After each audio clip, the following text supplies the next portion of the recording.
time travel, Hollywood science fiction? Or is it? I have physically traveled in time.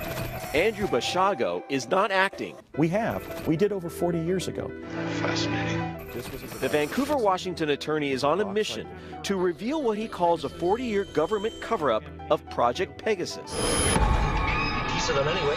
where he says he was teleported back and sideways in time dozens of times. It would be a fascinating project. I have the whole story. I have hundreds of facts. I can tell you what personnel were at what locations where which time travel device was being used. And his time travel wasn't recent. It was when he was a kid.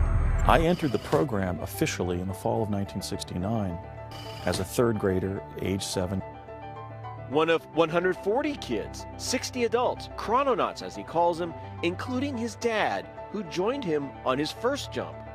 My dad held my hand and we jumped through the field of energy, and we seemed to be moving very rapidly. But there was also a paradox. We seemed to be going nowhere at all. Hold on tight, son. The TV show Fringe aired a similar scene 2 years ago. Coincidence? Did it? There's paradoxes, unscientific claims, unbelievable stories and encounters on Earth and Mars.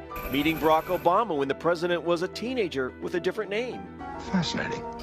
Time traveling 6 times to the Ford Theater on the day President Lincoln was shot, but he didn't see it happen. And we're not done with Lincoln. In fact, during one probe, the one to the Gettysburg Address, I was dressed as a Union bugle boy.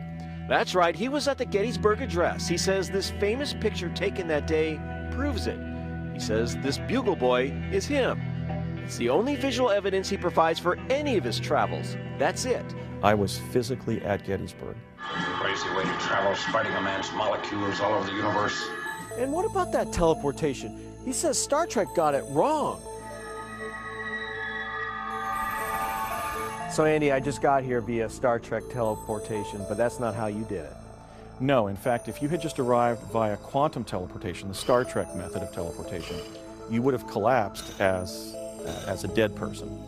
Basiago weaves his tale with such conviction, I thought he's either a psychopathic liar, lunatic, or the fastest thinking science fiction writer on Earth. A tunnel was opening up in time-space, just like you'd have a cavity inside a soap bubble being blown by a child. And when that bubble closed, we had been repositioned elsewhere in time-space on the face of the Earth. Some would say Basiago is still living in a bubble, but he's put his professional reputation at risk claiming time travel isn't science fiction. He did it. Please, Spock, do me a favor. And don't say it's fascinating. No.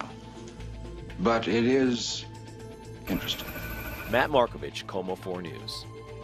It was hard for us to confirm any of Andrew's claims. Still, he says many out there say they believe Project Pegasus was real.